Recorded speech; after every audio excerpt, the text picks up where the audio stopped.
It's 1:47 a.m. Your body is tired. Your eyes are closed. But your mind?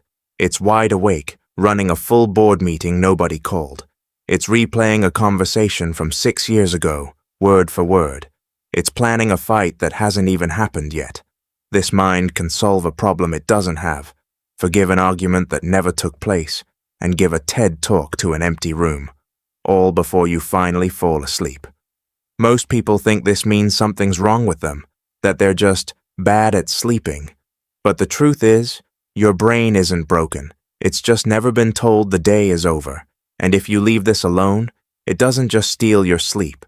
It steals your mornings. It steals your relationships. It steals the quiet you never let yourself have. So today, we're decoding the psychology of the racing mind and how to finally quiet it, not fight it. Real quick before we start, if you enjoy content like this, go ahead and drop a like and subscribe. It takes 2 seconds, but it means a lot for the channel. Let's get started. Here's what's really happening. Your brain has a system called the default mode network. Think of it as your brain's background app.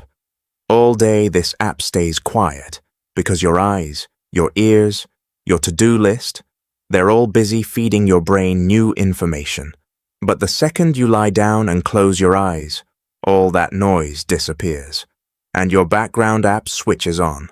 Scientists call this hyperarousal. It's a fancy term for a simple idea. Your mind is still on, even when your body wants to shut down. With nothing left to focus on, your brain turns inward, and it starts trying to finish every unfinished thread from your day. The email you didn't send, the look someone gave you, the plan for tomorrow you haven't made yet. It's not trying to hurt you, it's trying to help you. It just picked the worst possible time to do it. So hear this clearly. You are not broken. This was shaped by a brain that was never given the signal that it's safe to stand down. You lie down. The room goes quiet. And that's when it starts. A conversation from earlier today, playing back like a scene stuck on repeat. You hear yourself say the wrong thing again. You watch the other person's face change again, and then your mind steps in with the director's cut. You should have said this instead. So you say it, in your head, over and over, testing new lines for a scene that already ended hours ago. Psychologists call this rumination. It feels like problem solving. It feels productive, even smart. But it isn't. You're not fixing anything. You're not learning anything new. You're just reliving a moment you cannot change and calling it thinking. Here's the problem with that. A conversation that happened at 3 p.m. cannot be edited at 11 p.m. There is no version of tonight where you go back and say the better line. All that's happening is this. Your rest is being spent on a rerun. And every minute you give to the replay is a minute you don't get back for sleep. That's the first sign. Not that something's wrong with you, just that your mind hasn't learned the difference between reviewing and reliving. Now the replay moves on. It stops looking back and starts looking forward to a hard conversation you haven't had yet. Maybe it's telling your boss you're overwhelmed. Maybe it's setting a boundary with a friend. Your mind starts rehearsing it, but not just once. It runs version 1 and it goes badly. So it tries version 2. That goes badly too. By version 10, you've lost the argument in 10 different ways to a person who isn't even in the room. This is called anticipatory anxiety. Your mind is trying to prepare you for pain before it happens, as if enough rehearsal could make the outcome safe. But here's what it actually does. It wears you down before the moment even arrives. And this is where it starts to feel personal. You stop saying, "My mind is busy tonight." You start saying, "I'm just an anxious person." That's the real cost. You're not anxious by nature. You're exhausted from rehearsing a play that no one else is even watching. And that was never going to go the way you scripted it anyway. By now, this has stopped being just a nighttime problem.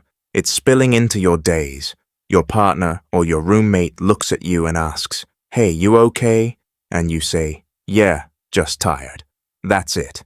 That's the whole answer. You don't say what's actually happening, that your mind has been running a courtroom trial every night for a week, and you're the lawyer, the witness, and the jury.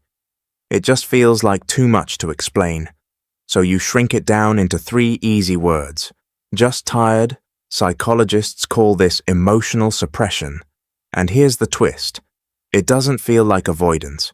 It feels like protection. You tell yourself you're sparing the other person from your mess, but protection and connection cannot live in the same sentence for long. Here's the real cost. The people closest to you don't hear just tired. That's it. That's the whole answer.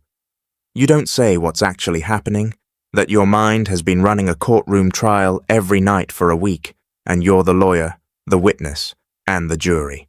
It just feels like too much to explain, so you shrink it down into 3 easy words. Just tired. Psychologists call this emotional suppression. And here's the twist. It doesn't feel like avoidance. It feels like protection. You tell yourself you're sparing the other person from your mess, but protection and connection cannot live in the same sentence for long. Here's the real cost. The people closest to you don't hear just tired. They feel something else, a small, quiet distance. And distance, repeated night after night, doesn't stay small. It becomes the thing trust quietly erodes on, one "I'm fine" at a time. So here's where this all lands. The replay, the rehearsal, the quiet withdrawal. None of it is random. All of it comes from the same place. A mind trying to protect you by leaving nothing unfinished. But here's the cruel trade-off. Nobody warns you about. A mind built to keep you safe from unfinished business ends up trading away something else instead. Your presence. You're lying in bed, but you're not really there. You're sitting at dinner, but part of you is still back in yesterday's conversation, or already living tomorrow's. You are safe, you are prepared, but you are never fully here, and you cannot simply switch this off. You cannot order your mind to stop caring, stop scanning, stop finishing threads.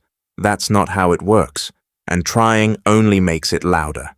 So the goal was never to think less. The goal is to carry what you already think differently, so it stops running your nights and starts sitting quietly beside you instead. So how do you carry it differently? 3 things. 1. Externalize before you lie down. Take 5 minutes and write the loop out on paper. Once it's written somewhere else, your brain stops feeling like it has to guard it in your head. 2. Give your mind a scheduled worry window earlier in the day. 10 minutes at 6 p.m. on purpose to think it all through. A mind that gets heard in the evening is far less likely to ambush you at midnight. 3. Replace "shut it off" with "set it down." Each time a thought loops, try a simple phrase. Noted, not now. You're not silencing the thought. You're teaching your mind it's been heard, without needing to solve it at 2 a.m. Do this, and the racing mind doesn't vanish overnight. It softens, slowly, like water finally settling once nothing's left to stir it. Now I want to hear from you. Comment which sign hit closest tonight, the replay, the rehearsal, or the withdrawal. And if this helped, share it with someone who's awake right now, running the same loop. It might be exactly what they need to finally rest. Remember to like, subscribe for more new videos, and I'll see you in the next one.